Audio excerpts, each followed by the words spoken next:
오늘은 사도행 25장 13절부터 27절까지 혼돈 속의 복음이라는 제목으로 하나님 말씀 증거하겠습니다. 우리가 세상 살다 보면 여러 가지 답답하고 이상한 일들이 겪게 되죠. 특히 예수님을 믿지 않는 세상 사람들 틈에서 신앙생활을 하다 보면 다르다고 느끼는 경우가 생겨요. 저 사람은 정말 우리가 생각이 다르고, 때로는 내가 믿는 믿음을 어떻게 설명할지 모르겠고 다르니까, 또 신앙적인 행동 때문에 왜 나를 이해하지 못하는 걸까라고 느끼는 부분도 있습니다. 이처럼 세상과 그리스도인은 다른 부분이 있어요. 또 세상 사람들이 그리스도인을 이해하기 어려운 부분도 있습니다. 이와 같은 상황들이 오늘 본문의 배경이에요. 오늘은 세상에서 가장 높은 자리에 있는 권력자들이 예수 믿는 한 사람 바울을 보면서 참 다르다 우리와, 그 다름이 또 혼란스러움을 가중시키고 당황하는 모습도 나타납니다. 이제 로마 총독 베스도가 새로 부임하게 됐는데 바울이라는 아주 골치 아픈 죄수가 있는 거야. 때마침 그 지역의 왕이었던 아그리빠가 인사하러 오자 이제 베스도는 자기 고민을 털어놓습니다. 이 사람 참 어렵다. 그 고민을 풀어가는 과정에서 세 가지 교훈을 오늘 살펴보겠습니다. 첫 번째는 세상은 복음을 이해할 수 없는 문제로 취급해요. 또 초자연적인 요소가 있기 때문에 또 조롱하기도 합니다. 근데 이제 바울은 그것이 이제 부활이거든요. 그것이 복음의 핵심이고 기독교의 중심이다라고 얘기를 해요. 세상과 기독교를 가르는 가장 근본적인 차이 중에 하나가 죽은 자의 부활이거든요.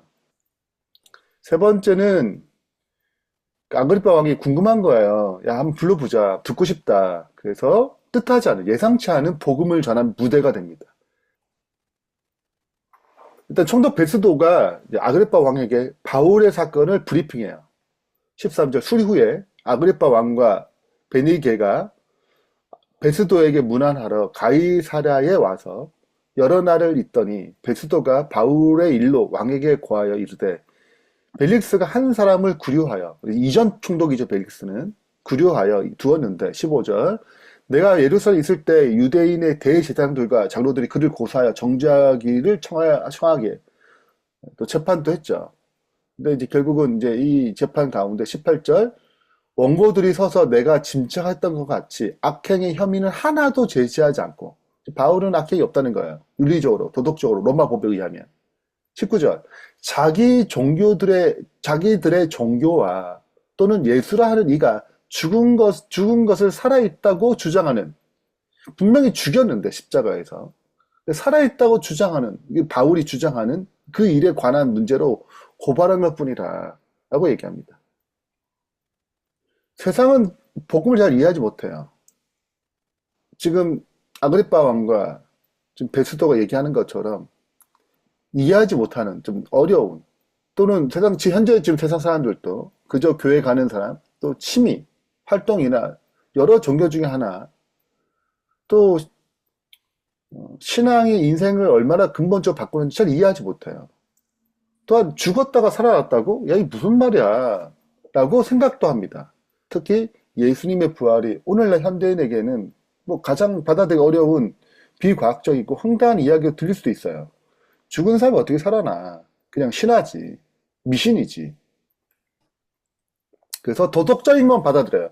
기독교는 그 도덕적인 면이 있지. 친절하고 사랑의 메시지 전달하고.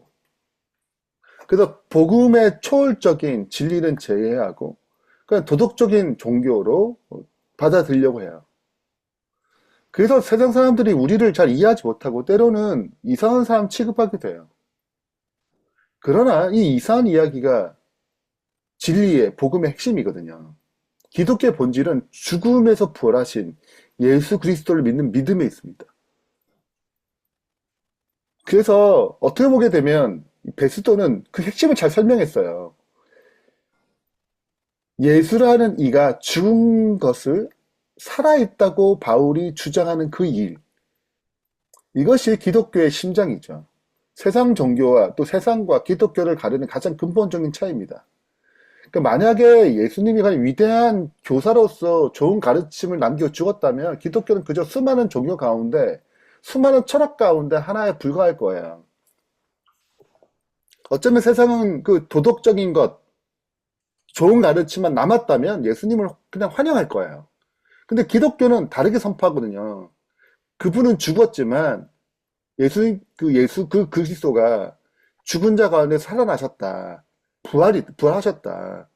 그래서 우리의 모든 죄를 용서하시고 새로운 생명을 주시고 그를 믿는 자는 죽어도 다시 부활할 것이다라는 소망을 주는 거예요. 그렇기 때문에 전혀 다른 종교와 차별성을 두게 되는 것입니다. 완전히 다른 거죠.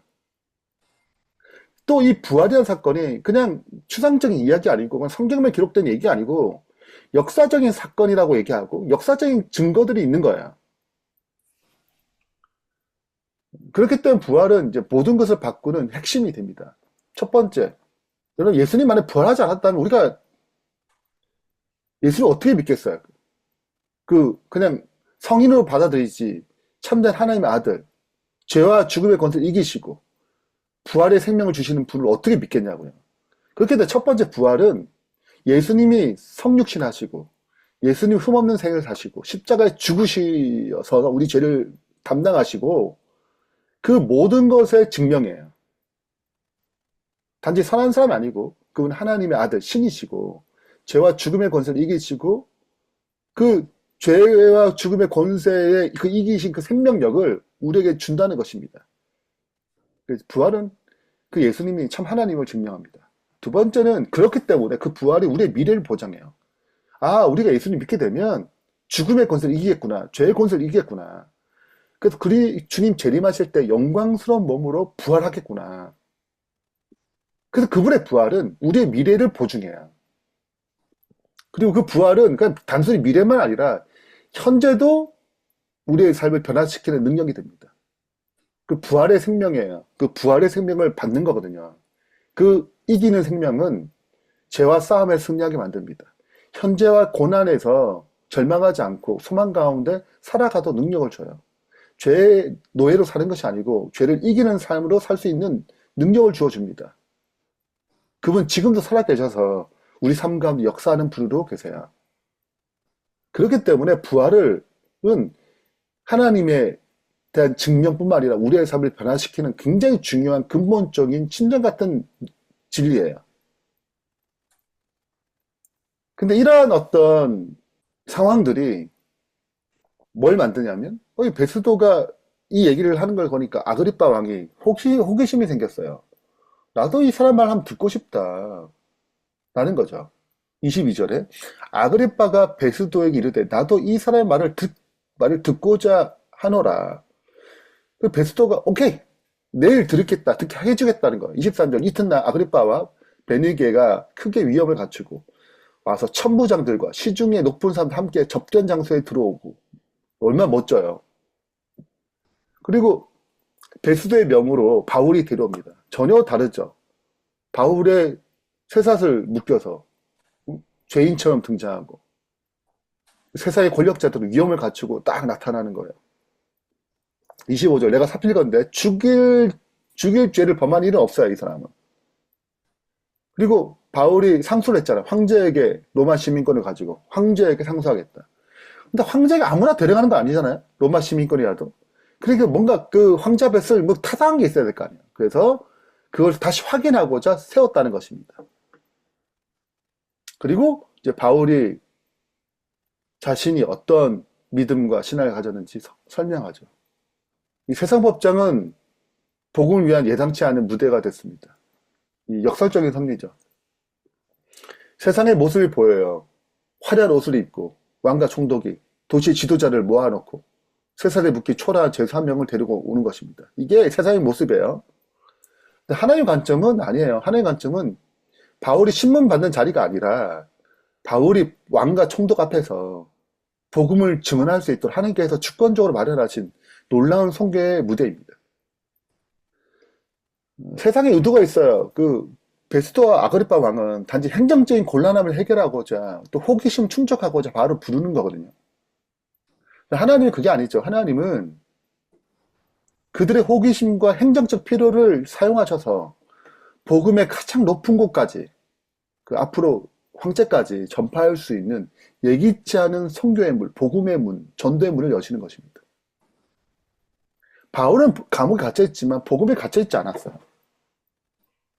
오히려 그의 쇠사슬이 복음이 그 왕궁의 문을 열 수 있는 한 열쇠가 되게 하셨습니다. 성경은 굉장히 예상치 못한 복음의 무대가 있어요. 요셉이 노예 생활하고 감옥에 갇히잖아요. 근데 오히려 그 일이 이 형제들을 살리는 애굽의 총리가 되어서 민족을 구원한 역사가 됐습니다. 다니엘도 포로로 잡혀갔어요. 다니엘이 총리가 되잖아요. 그리고 하나님의 능력을 나타내고 그리고 그 이스라엘 백성을 보호하는 중요한 역할을 하게 됩니다. 에스더가 왕후가 됐어요. 근데 그 위치를 통해서 유대 민족을 전체를 구원하는 도구가 됩니다. 바울 역시 이와 같은 거예요. 그의 투옥과 신문은 왕과 총독 앞에서 황제까지 복음을 증가하는 역사로 이어집니다.